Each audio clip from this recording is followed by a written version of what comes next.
Welcome to StudyIQ। आज के इस वीडियो के माध्यम से हम learning 5 words on a daily basis की सीरीज़ को आगे बढ़ाएंगे। आप मुझसे इंस्टाग्राम पे नीरजा रहेजा के नाम से जुड़ सकते हैं। Starting on with the first word of the day, inchoate. Inchoate शब्द का अर्थ होता है कोई ऐसी चीज़ जो कि पूरी तरह से बनी नहीं है, शुरुआती दौर पे है, रूडिमेंटरी है, उसके लिए हम इनकोएट शब्द का प्रयोग करते हैं। इस एडजेक्टिव का अर्थ है कोई ऐसी चीज़ जिसको शुरू कर दिया गया है, अपूर्ण है, पूरी तरह से पूर्ण नहीं हुई है, बहुत ही इंसिपिएंट फॉर्म में है, एम्ब्रॉनिक है, रूडिमेंटरी है, फॉर्मलेस है, इमेच्योर है या अनडेवलप्ड है, नैसेंट या शेपलेस भी कहा जाता है। ये इस एडजेक्टिव इनकोएट का अर्थ होता है। Let's look at the exact meaning of the adjective. Something that is not fully developed, पूरी तरह से बनी नहीं है, imperfectly formed or formulated, something that is rudimentary, something that is embryonic, कोई ऐसी चीज़ जो पूरी तरह से बनी नहीं है, अपूर्ण है, शुरुआती दौर में है, उसके लिए हम inchoate शब्द का प्रयोग करेंगे। Let's look at the usage. He had inchoate suspicions that all is not well in with the nation. So that means अभी baseless थे, थोड़े rudimentary थे, starting पे थे, nascent थे उसके suspicions. It is a vague inchoate idea. That means it is an idea that is not completely formed. Inchoate. Moving on to the next word, imprimatur. imprimatur शब्द का अर्थ होता है जब आप फॉर्मल अप्रूवल दे देते हैं, मंजूरी दे देते हैं, थम्स अप दे देते हैं, ग्रीन सिग्नल दे देते हैं, उसके लिए हम imprimatur शब्द का प्रयोग करते हैं। जब आप अनुमति दे रहे हैं, आज्ञा दे रहे हैं, किसी चीज़ पे मोहर लगा रहे हैं और इजाज़त दे रहे हैं, you're literally giving a thumbs up for that thing, तो उसके लिए हम इस नाउन imprimatur शब्द का प्रयोग करेंगे। इसका एग्जैक्ट मीनिंग है फॉर्मल एंड एक्सप्लिसिट अप्रूवल, किसी चीज को सैंक्शन दे देना, किसी चीज को इंडोर्स करना या सपोर्ट करना। So that is when we are using the word imprimatur. Let's look at the usage. He could not begin the project without the boss's imprimatur. That means उसको बॉस का approval चाहिए था to start the project. He gave the book his imprimatur. That means he gave the book his approval, his formal sanction.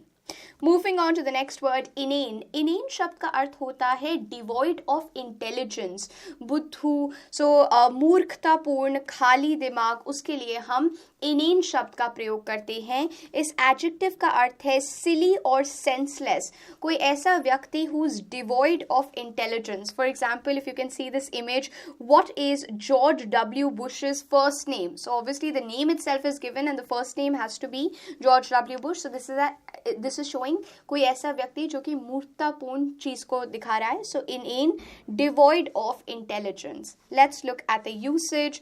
If you just want to space out, that means you want to doze off, you won't mind the inane chatter on TV, the senseless chatter on TV, as long as it's on. You were just sitting there yammering on and on about your inane problems, your problems which are very silly. उसके लिए inane शब्द का प्रयोग करेंगे। Space out जो हम लोगों ने सेंटेंस में यूज किया, इसका अर्थ होता है जब आप एकदम डिस्ट्रैक्टेड हो रहे हैं, when you're becoming inattentive and mentally remote. तो जब आप एकदम से डिस्ट्रैक्ट हो जाते हैं, जोन आउट हो जाते हैं, उसके लिए हम स्पेस आउट शब्द का प्रयोग करते हैं। इसका यूसेज देखते हैं। He spaced out halfway through the lecture. That means वो डिस्ट्रैक्टेड हो गए, वो पूरा अपना अटेंशन प्लेस नहीं कर पाए। So when you get inattentive or when you become inattentive or you get distracted, उसके लिए we use the phrase space out का प्रयोग किया जाता है। और yammer का अर्थ होता है जब आप चिल्ला रहे होते हैं, जब आप loud sound करते हैं, when you make a loud howling sound, जैसे कि animals भी करते हैं, जब आप complain कर रहे हैं whiningly, when you are uttering repeated cries of distress or sorrow, as you can see in the image, usually animals और बच्चों के लिए yammering का प्रयोग किया जाता है क्योंकि वो कंटिन्यूसली रोते रहते हैं, कंटिन्यूसली वाइन करते रहते हैं, कंटिन्यूसली एक्सप्रेस करते रहते हैं अपने सोरो या डिस्ट्रेस को। सो जब आप परसिस्टेंटली अपनी कंप्लेंट्स को दर्ज कर रहे हैं, उसके लिए हम यामर शब्द का प्रयोग करेंगे। टू अटर परसिस्टेंट कंप्लेंट्स, बार बार चिल्लाते रहना, उसके लिए यामर शब्द का प्रयोग करेंगे। इस वर्ब का अर्थ है to utter persistent complaints. Let's look at the usage. When cats yammer outside your window all night long, it's hard to fall asleep. Customers yammered on for what seemed like days about the billing mistake. So yammering, when you're persistently complaining, लगातार आप complain कर रहे हैं, लगातार आप चिल्ला रहे हैं, उसके लिए हम yammer शब्द का प्रयोग करेंगे। इंडिजेंट शब्द का अर्थ होता है एक गरीब व्यक्ति जिसके पास अधिक धन नहीं है, someone who is completely poor, famished है, इम्पोवरिश्ड है, डेस्टिट्यूट है, उसके लिए इंडिजेंट शब्द का प्रयोग किया जाता है। गरीब, दरिद्र, निर्धन, बेचारा, किसी व्यक्ति जो किसी और व्यक्ति का मोहताज हो जाता है, as you can see over here in the image, that is when we are using the adjective indigent. So इसका exact meaning है someone who's extremely poor, lacking the basic resources for a normal life. Destitute है, impoverished है या famished है. These are important synonyms of the word indigent. Let's look at the usage. Often the indigent lack not only money but homes. So जो indigent व्यक्ति है, जो destitute है, they are just not lacking money but also shelter houses or homes. Diffident, the next word, इसका अर्थ होता है reserved, reticent, बहुत ही ज़्यादा shy व्यक्ति के लिए हम adjective diffident का प्रयोग करते हैं, कोई ऐसा व्यक्ति जो कि शर्मीला है।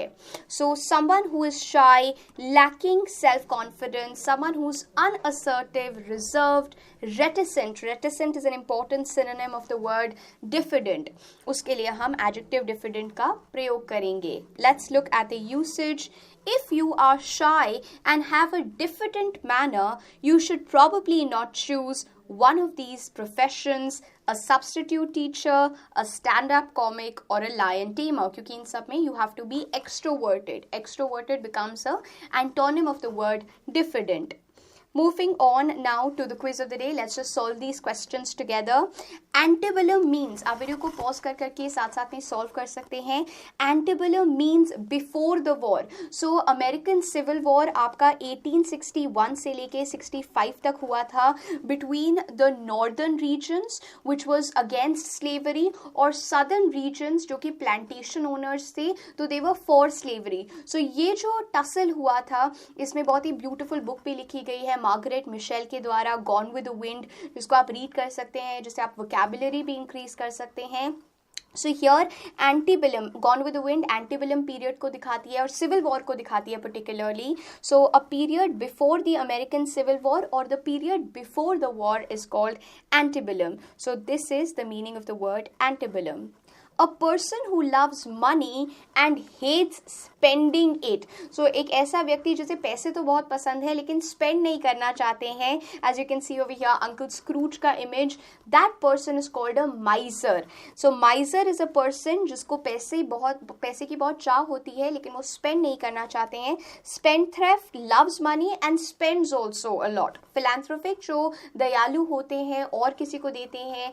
Charitable है, eleemosynary है, जैसा कि हम लोगों ने प्रीवियस वीडियोस में देखा है. So here a person who loves money but hates spending it is a miser. A person who is slow in learning. So एक ऐसा व्यक्ति who is devoid of intelligence, who is slow at learning. So हम लोगों ने inane शब्द भी देखा इस वीडियो में, but here the correct answer becomes dunce. So dunce or a dunciad is a person जो कि slow है learning में.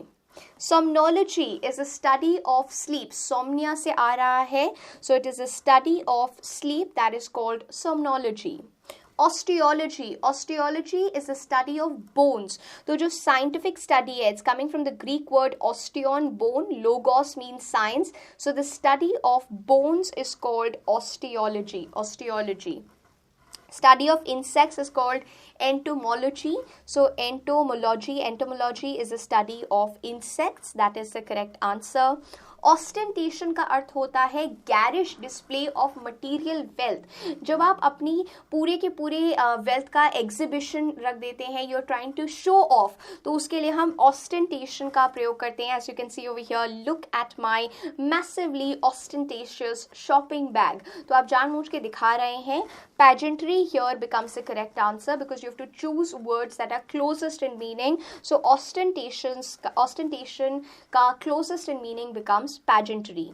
Penitent, someone who's very sorrow, remorseful, as you can see over here in the image. So remorseful is actually closest to the meaning to the word penitent, which means to be sorrowful, remorseful. Satiate का exact meaning है gratify. When you satiate yourself, you gratify yourself. So that is the correct meaning over here. Muse का अर्थ होता है to ponder. When you're thinking, when you're contemplating, जब आप सोच में लीन हैं, उसके लिए हम muse का प्रयोग करते हैं, mull over का प्रयोग करते हैं, chew over का प्रयोग करते हैं, and here muse means to ponder. So here we've looked at the quiz of the day and 5 vocabulary words. अगर आपको कोई भी डाउट है इस वीडियो में, you can mention that in the comment section.